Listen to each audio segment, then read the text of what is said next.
yaba be pie mu ewo peace be beye busume beye bakunye ene ye ba ha ade betu dwase ade hye tete ha no ade a woni ebre pa ye sane se na nka wo bedru ha bebia megine na nka obo se tokro kase pa ana na eda machi na so anei ye ba ye bebo hu de uru a mpanyifo kasa fa ho ade hye tete ha no kasa kasa ya no mpanyifo ade a omwanya emuntie na omate na supem ene ye ba ye yatumi hu se ade a gata no anase tokro na eda ho no omo afelie enka ntete no na nkodai a nka omo ko school yi na nya de ombetumi afa ha ewo se nkodai no emunifa gota kasie yi mu ekwa empo ansana otumi atwemu ede akọ school na yade a eye asefempa na so enei nyankopon aba omusra ba mu mpanyifo atie omo asopemu a ye ba ye no ye hunu se yade a adwuma no omo aye sesi a me no ka se die yade a nipa betumi afa bridge no so akọ empo emfa hu se adwuma no omo nya nwie na tokro bi nso sada nchen no ye betumi aka se people's forum a ye be ye ewa ha no resource atumi aba assemblyman oni me kasa ni mami te se ebra ye ba ha ni omo be di nkomo no sa nkomo didie no na ede sa mfasodie ede abra mu adese omo te ha a omo ko mu die omo nemu ene ni omo hunu ne people's forum ya da roma Adom TV ena Adom FM ya da roma de ya ba be ye no senior ekono na ye pese ye ne adehye no atwetwe enkomo swiftly na ye pese ene a development abayi sempoti na etemamo obeni bibia boko nyame adom bibia boko na ene die nyankopon aba mosra be mu amaze gata ne aba be filia mamo si ni agi papa so many years ni ya ye pe obi amana ba ya di we amaye nyina ba ko ese intro mbe se bona no mokogya ye ma shebo sa shebo ya shebo nsoto a ha se yentimi fa ha na nyame adom we yi nyame nipa maye ama obaye gota maye yeni no ana eko but ye sra ban ni se ya peace be roadway aha so hwa ha ye major road kwa kese pa enye kwa kitwa ombehwe no ye maye ombehwe ene pe ne ye yasrade ye di ma aban by honorable nyame nhyira no Amishirano pa. Mama infantu bia se uhwe ekwantempon a ye peace be road na eye ekwan kese pa me no ka se eho drains nyina ye enti afkasa ye de edi fidie be fa so na nka aye mu trouble kakra na nka cars ahodo no atumi afa so ene na nka otwia na nka odi bedu ha odu ha last stop ene wontumi ntwam nko esanse na tokro be bia me gina ha na nka ha nyina eye tokro na so ene nyankopon aba woni sra be mu ane ka ebetumi afa ha edi akọ mame me kai se ebra ye ba ha no me beto samre no na eyade a weni abri ye pa esanse wo so wo hwe nkoda nketu o mu ba na wo so mo fa gata mu a na ya sefem eneyi nyankopon aba musra be mu na ampa nyame aba ye nsra be mpa enti ade nyina ye de aseda be me nyame ona tumi ni ahode nyina ye ne dia se esanse se rade ensi dan na odanse fo ntimi nsi enti ade aseda me nyame na de tosumienu aseda nkoma adom adwumayefo nyina aseda tosumienu nkoma mo esanse mo ayade ni munyuma pa mo ye aseda tosubio enkoma honabo akrofi somewhere akrofi ni nyuma pa ene de ne ma pa wo ya ma ya asare botwe ya da na sepa nyame nsra no erade ma na hode ne nkwatenten de atosu bi enkoma obin awo ba no homeboy obin for so homeboy ono na be hwe ye ena wode adomfo ba ye no mo be hwe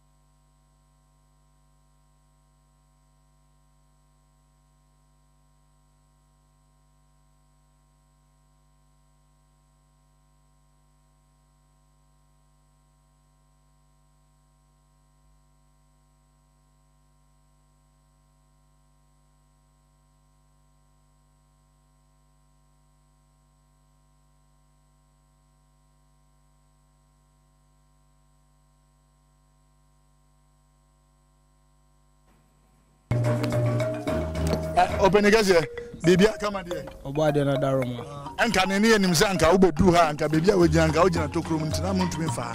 Anayi yeyi kwan na tuma mam. Se na tie mam. Oh, very nice.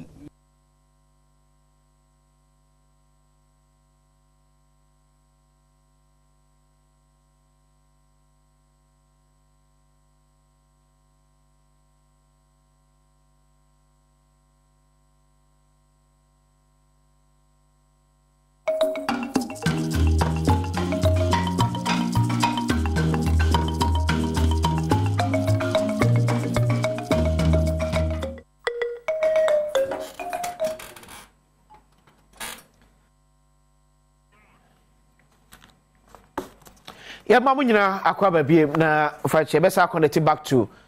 na chain na ya asante na enkomotwe ne amanfo etwe ewo ashalbotwere yesanso ede abremo se wokaya we nyina ya adansedi e kire se people from na de eba Mpotemu no emakwa eba resource edi e kire enti amanfo wo ashalbotwe edo musu etu ye nemu aye bom no abampanfo etu eho anamon ya wo ye ho adwuma edmo na mte se odwuma na se ko yes akoti da chenye nkoma twene bi wa kansuo to ye ntumi anya hwe ntumi fa ha ka bia ba na aka wa baba ya maye wasa baba boa maye ye bridge we ye da na senyame nhira no onto ne nkwamu da mma no no mbra no ombenyi no nye adwuma e chense yedam ase pa yedam ase na muso mo ayade bridge no egusu ye yenwie ye mombo modian na mombra mbe ye de aka ne maye sere mo aban no nhwem no mbra mbe hwe botwe ye so ye kan man no ho school fo bebre wa ha government school wa ha enkwala na ba mo mba ebi mutiti hwem ebi mutom gise ye na na ye beba na ya ba yi om nti ye de radio asese mo ba ye we kakra egusu ye no munwie ye de so ye bon pa ma mo so munya ahode na aban ntie ye na mombra na mombe wie mayen yedam ase so kakra me wa meka no ya da se mame be me na me no twetwe nkomo kakra ye nim se nya tokro net ye ka ne bra ye ba ha na ye bedu ha no pa ne ye hunu se nkoda nketenkete o mu ko school eninam tokro no mu ma eti ase se nsuo kura todi a na mo ha no mo school ha no nya de o betumi akosu ezanzo mo ntumi fa gotem enne nyame ya adom ama se obetumi afa ha ko school etemo sen a'udhu billahi minash shaitanir rajim bismillahir rahmanir rahim innal hamdalillah na'muduhu wa nasta'inuhu wa na'udhu billahi min shururi anfusina wa min sayyiati a'malina yeda wayankufo ase mi de twi no minti men kaji se me ka osasa o mun gode ma Allah jalla wa ala da yasa muka samu honorable Samuel Akofi yazo ya muna anyanga da anyanga baka kabi mun taba fitowa bisa muna zo mun kai bakin ga gidanan nan gano amma shin muka kuma koma baya muka je muka bi St Peters da shi mun gode ma Allah jalla wala sannan assemblyman mu ne zo yanzu sannan da Adom TV kuma mun gode musu don najo su suka fara suka duba nan ga suka ga yanda wurin yake suka kai report aka zaka muna anya amma abinda muke so kuma ni sauran anyan mun nan anyan peace bin nan in ka doki tax Madina she ce don anyan nan da shi bai yezo don anyan bai da kyau don shi wannan kuma muke rokin ku ko muna wannan kuma mun gode Allah ya sa albarka mu muna son wannan zai yi aiki ne ba wannan zai ba mu ci bakin ba muna son wannan zai gyara muna wurin insha Allah Allah ya sa albarka Allah ba shi sa yayi aikin ne fi wanga kuma da shi magana nake da shi duka kenan nagode nje na njire mu an se onu die na ngane fie ni nanso so ebra na tokro no da ha no so ofiri he ba ayese wakoko nwa dia fa peace bi empo ansa na waba ne fie ene nyankopon aye Adom TV e ba ha be bo hu de woro no yetumi aye kwan na ma ene ofiri ha pe na chese wawura ne fie mu prekope na wo se toto asere se ne obi e ka no peace bi road no eye ekwantempo kase pa anka ne mpanifo eba na nka omba hwe kwan no na nka omuyitum a anka was eyade a ebeboa person se senia enoma ne tie no se traffic esi wo main road no so a ekwan we so ekwantempo ba ko a ebetumi nkrofo bebiri na efa so na ne ya nyankopon ya Adom a yeyi gata na nase yesi tokro ni de na se traffic ni yesi ya na dodo no na se haya na se woni efa madika aka che se adwuma no de se me no kase yaye adrafo to me fa so cars fa so koba sukufo to me cross bridge no ekoba na mmom yesi adwuma yesi wo hoi eso ni akatua na mmom omo asase de ani anim se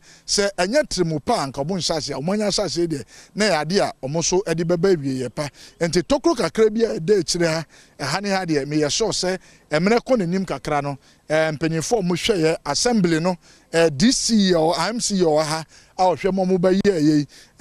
mpanyefo mo constituency mu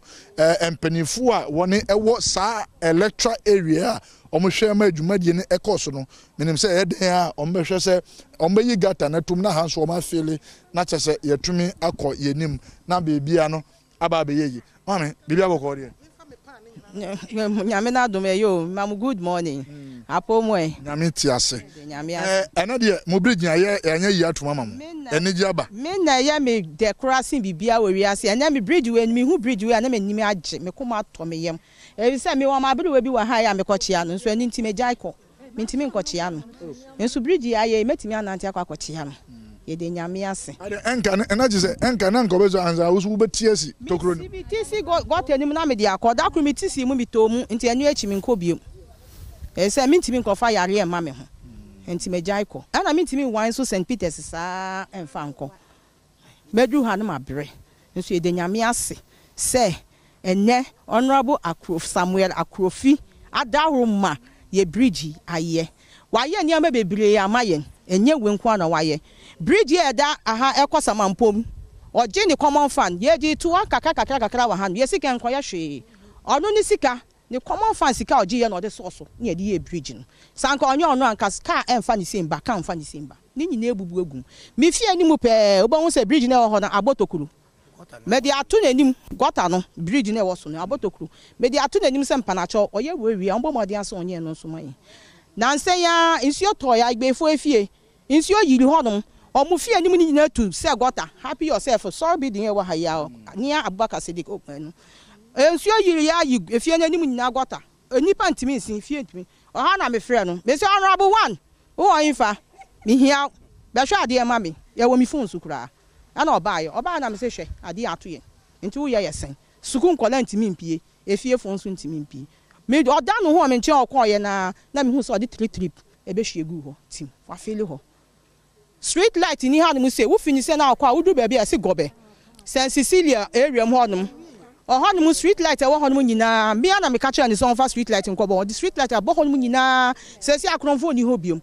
first 4 o'clock wo du ha ya ju bag ya ju bibia wo nsem enso nyame na da wo ne boche ohati enti yen boche yen third gate for there boche peace be third gate for there first ni enka boche hu enso honorable Samuel Akrofi adahuruma na ye ka boche ayeso ye ka hu bi me ba boche eye 84 na me ba boche minim etefo na me ba boche ha no se ye ba boche na ntwi ni ha omo tena konwa so tena konwa so ya to aba mo ye bi betena ye gate anokura so omo tu wie ya na omo ayira omo tu ya na omo ayira enti nyame adahuruma honorable Akrofi de enye MP no obedi president nyame di mu president no obedi e se ohyebo a odisu enra so obi frame kacha me sami kancha ni se ni fie ni mo street light na ho ni edum enti on fa be shema no me ba se si enra me da ya me so ya na me test ni se nya me ni data anapa we me hu na me kacha me kacha se street light me hia bi wo se fa be shema ye where house side o mu hia bi on fa be shema nya me ada wo so ba be she enti wo mpe wo pedien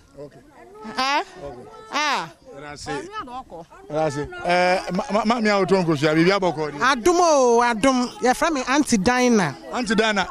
me wo se ufri ha na eba enka ntete na bridge anatokro yenyensi na hifa na wofa akọ bia go me sode a me kofa third gate de no na me ba na asa na ma fa got anim ono po me frɛ boys no no mo age me pan no nti Sunday a me be hu se Honorable Akrofi aye bridge no bra me rehoye me mani anjo me rehoye about 60 years na me nam got aim me nyamobo papa we Yehowa nhyira no papa Yehowa nhyira no bra ne papa we aye nkrofo ba ebi wasame man ye toma mo ye ni mo ebedu so set se ne mabeto no on the 9th year or 19th year no maba no wa ma ye kalipo ba akoma akon ne enso ya age ne ye kɔ na papa we die ne waya ma ye wa ha no ye wi mfi no ye ma ne mfi so ye ba ma na tena so sam na me bom pai se obi antoma onabo akrofi because ne wa start po enu minim so onwie ye obeye ne bro sa ye ha so be ye fe ya da na se Yehowa nhyira no masam ano no na mu aka me ha kakra me so me ha no nya ma me clay wo hododo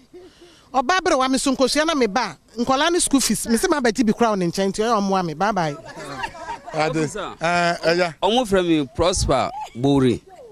original Guinness miti St Peter's one honorable oyade bi ma ya kasa eni agi akora bi togata bi mu onu before ena papa no be stand here first omu wia no second one so omu timi wia no o wini e correct one ena edini stand sisia do ye okwan wesu first let me fagata we mu me kura me ba me tofo mu ogata no mu school kora santa me timi pejo mu etu me kosi fe me do mu across see e da papa na si obe wini so bi person on tuma no ono obe wini maybe ebe fa bi obe wini me na mo fre kosi Bori kosi Guinness one wate kosi onzo na odine di atudwa no ba mama nkasa na je ante eze me unza usu enwene anwa na infa potin na wote meti echire ha meti ya peace be her side me kwa me nam gata emu na me ko na me ba oba penya ti na ngata ti se mi dan mi tom mi mpa boy na mi nan na akosi mu enti ese no nda bra ya ga ahaya maye no ye nim so be sen nwini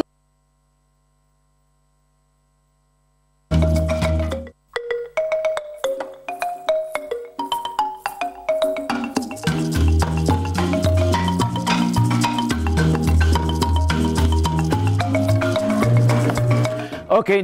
dachi na ya wasante na gusuni amafo etwen komo ewo Ashalebotwe in the Greater Accra Regional Motokutu honum ya ne ho resource ya aba enmeka se yade de sebi empani waka se amam ne wanse efri yade ewi asenso bi benya wonso a na yade entna ho ma yade a obetimi aso ano atu ase kura no sebi emedi ni padua no enkentenso enti se eye stroke endwedwe yade diabetes asichire yade hypertension mojamroso bema na so oba na wo hwan ye den ede mamo odi abo ani ama o yile style bia be so still ni timwa ni timnam ko ti se abayom so oja ware se ni kunse o man doggy sere wada unya so be ko lucky heba fo aso ye ni am oduro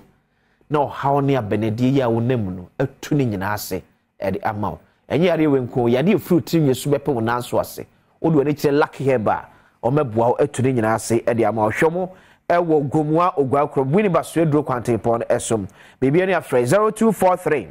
201244 0243 201244 ana 0277 465 855 0277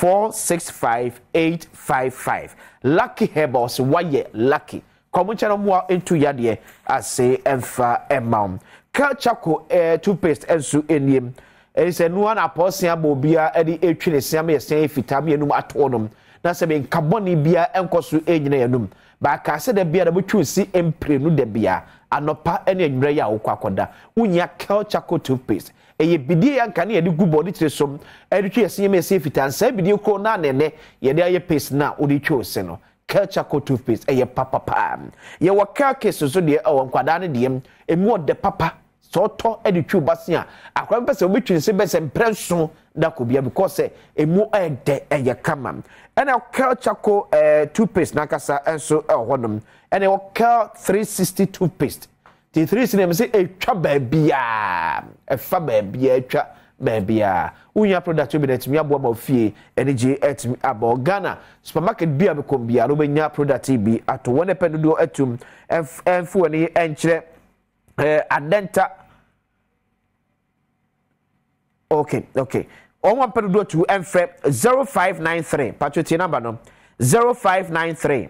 809 227 0593 809 227 and 0246 865-798. 0246-865-798. Culture kono say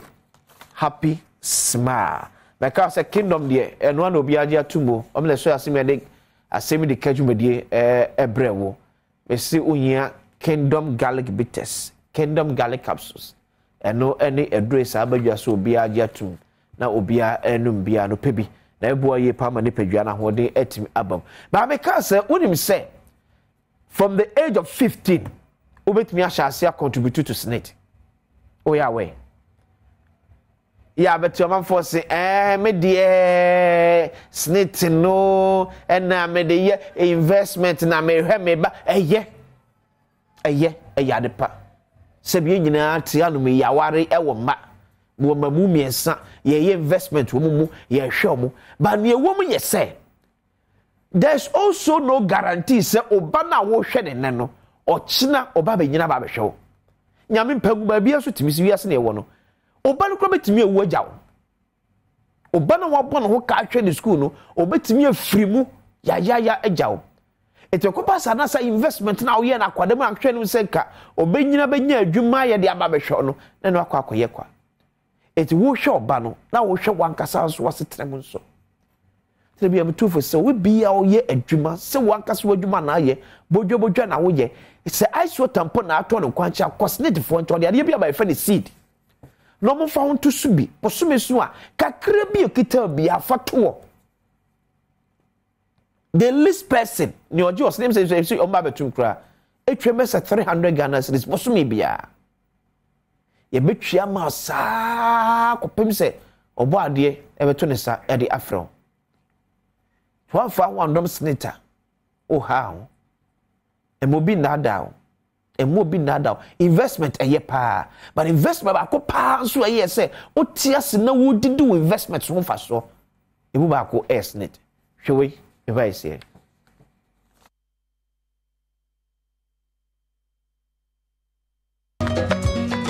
and there's also wo tua wo SNIT contribution a here sa wo be nante akọ SNIT office emfa ho ne bebia wo office wo fie fa wo phone na dial short code *711*9#. Select your option 4. Now we should our SNIT contributions. Mamin kai wo say emfa ho ne adwuma we say ya nkrankra adwuma say we adwuma ma obi kai say we so our SNIT contributions. Register on the SNIT self-employed enrollment drive SNIT ediabano na ebrano so our contributions. Na SNIT ensure say won so no ubenya SNIT benefit for the rest of your life. Ade here pa. She wo nuanom nkran, she wadofo nkran, she wo maame bi nkran, she wo namfofo nkran no mo nso enkonko register. Enkanka omo eye wona wadwuma. Mesrel eye wo daatse, e di fa the personal. Okay, enti yes afia ni enche ashalebotwe na ya wasante ene amafo nkomo atwe no yemfa emra na wiete ko back to ashalebotwe akotie ni amafo kan ede twato.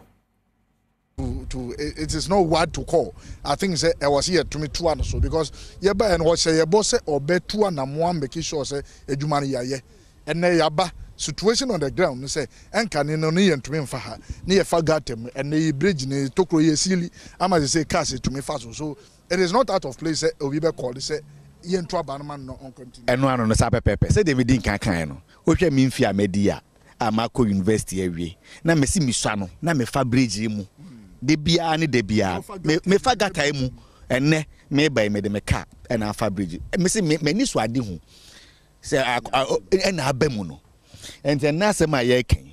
se me ni so ade hu abamu a enne obi a wo hwe mo TV so bia nso no e wo mpeso ayi so no na ni so ade hu betumi abamu nam osomfo a odi anim se ya e wa ashalebotwa titiri peace be down ha ko ogbojo no ogbojofo kra nso no de waye de onabo akrofia ye enya ashalebotwefo nko ana sebio wasomwo wasom ogbojofo nso so es omanya ho fa so peace se me fi ogbojo na ebe esan se na me raho me hu adwuma waye no onyam assemblyman de enso me hwa ade a assemblyman bia ye se mamba ha am kan ho nsempa eni ne ho adanse ampa ne manfo chew se de waye bi da no ono obetumi okaso be bibi obetumi aya na madina bro ntime ba ya na chelpa eni ade srede eni aseda na me de bre ono titiw eni mo nso multimedia prekete jamedu bibia na mo nam hoyi mo bom adwuma kama kama nyame nhyia mo se mo hu adwuma pa bi wa ha na mo bebe wo hu dawro nyame nhyia mo. But assemblyman no ankasa eni nkomo honorable first of all make say congratulations ye ba ha no wo ka say wo behwe ne yaye ene ya ba ye hunu se yaye o wakuma to yim medase makuma atom yimpa na ne di kan meda Adom multimedia fo enyina ase say omutimi de spotlight no e de beto Peaceby Road. That's about a month ago. I don't know how it came about, but mobile no moto safre me ema menu ebenya ensan osudie and am make catch them say nyankopon ya adoma ye behwe na ya complete sa particular coverty because idea da community no akoma so hwa ahai ni ashale ahai ashale botwe nti ogojo nti link the two communities together nti na ehun hia se ye behwe na omawie this particular bridge. It has a history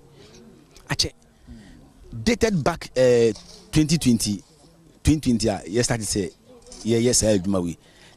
has been back and forth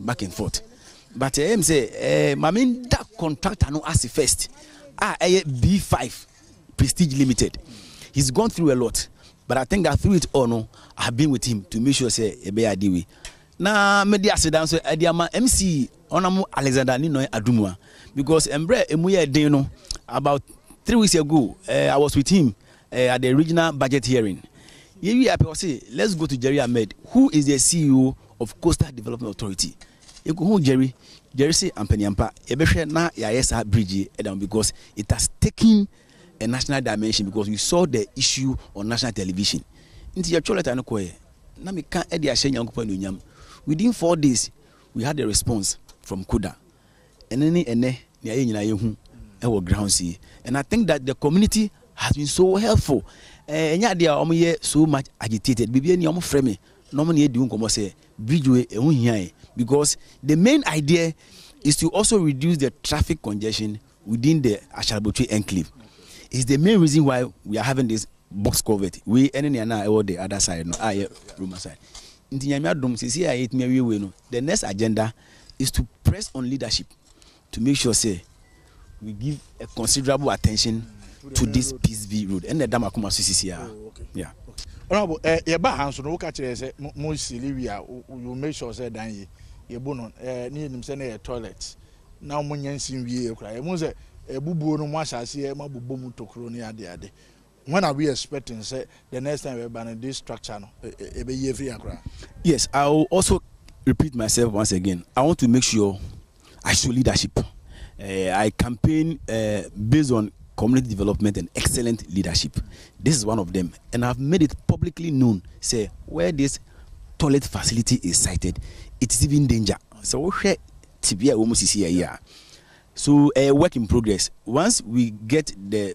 backfilling done, then it will be our next line of action. But we need to do a lot of engagement for the people to really understand and relate to the issue. Say, see, why I did better. Eba hey na, ne say be a bit na ya kanomatias na de ntiasia bre nyina. Then we'll get it done. Maybe you see there. I don't endorse it, not at all. We'll make sure that we raise it down. Ejumandi e mwanya ye nim say car etumi efa so ekoba nsuo na nyanto ye but me say nsuo to an nyina so be settle bra car se efa so nyina be settle but kakra bi nso aka no ade a wanya hyase de ne nim say eden a obewie sanse tokro kakra eda nje bi kura toilet no ko ebubu na ebetumi desire yi no kura afele tokro na tese bibia enti your bibia efe no structural integrity test. It is something that the assembly is going to conduct before we make sure say we apply this particular bridge. I've spoken to the urban roads engineer. He's going to come here with his team. Send the bear to range and be any day into to community no into medamasi. Yes, that I mean, na say me no wi an say. Medamasi pa say mo aba ya potem ha. Ya how say see ani say. How we how Kasia Nanka die super because Semeka Nukria bridge, you know, Baku or Straha. I know now, Omushasi, Nadia Nama Shasi, ababa abanko ababa amaka nso obi amfi kopim tama 7-year-old boy bi nso fa no no cross meboa ana nso fa no ansana omo anida so ba se chese niam bi wo ho a nkrofo aka na yemfi kopim tama nipa di nkwan eba jimu ansa na ya wreho enti won se nipa boy no wu ya anche bia o na gidigidi na authorities na ti dada na ye be celebrate no ye wie no ahanso school kwala fa ha ko basic school ha first no na masalachi am say o man basic school nti omo mu fi he nyina no se sia no no mo forgot away after that no mo forgot na so no yira wo gina wo yemba hyew pa enti ana asa honorable Ramadan ani assemblyman ana assembly members no adwun ho ase dabi sabio bibiasia wontina se mane sibio ana omo nyina toato adwen ana omo abeye bridge we waho enti ye de asidama honorable Ramadan any assemblyman honorable Ramadan there unim say anya na abai na government mu or the assembly go to parliament and sana parliament omo hu say no there's something happening here ana omo yiro ho ana omo be sha ase a sesia omo ayebi enti ye de asidama omo sesia de aka ne sesia ne say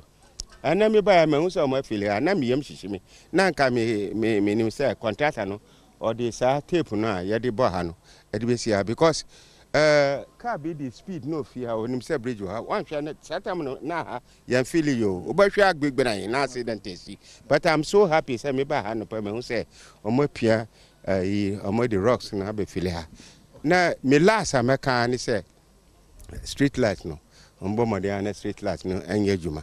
street light ye juma na ke say at least road construction dey na ya bansem say onwa sikaba obetuma ya man nti me da sida ama stakeholders ana omo aboa ama ne ye mfa gota me bio ye be fa bridge so akọ wonu ya ha family ha obetuma akọhwe no na wetuma aba ha nti ye da mo ase ye da Adom TV nso ase pa muni first media ama ba ha nshran kam adwuma pa amoye That's na wakano development really in every area no ya should be very devoid of politics not just ya tumi ahwe na ya ma ye mpatemu ahodo akonkan ye baye ye be kasae mpanyefo tie omo aba be solve problem ama de share wotie nyina nso eni age sa ana ye peno sanso eni ye nya no assemblyman wa ha Samuel Akrofi wono edi enimu me kai se ye ba ha wo ka se obebo modin no ne mpanimfo na kasa ne yahwe ne yaye no ene yaba aba be hunu se yaye enti asida ena enka no nti ebusua aha na mre ene nkrabia be ma me kwan ma me de dwumadie ne nyina aba na wie ye ba bia woti a wo hwe me se ebia wo so wodim se ebia yaba wo mpatemu aba be kasa ama mpanimfo de emwaye abremu anase wo kura wodi ye no enye ewo se mpanyimfo asotia epacho fa ne number yi na frɛ yen ne yen pimel ne yen ntwetwe nkomo frɛ was 055 254 0562 055 254 0562 na fe yemel na yenewo ntwetwe nkomo aha Adom 106.3 ene Adom TV ena wo hwɛ ene the People's Forum edition a ye de free peace be de ebrewo aha ene ye do besi nyankopon ye Adom a dasene ye no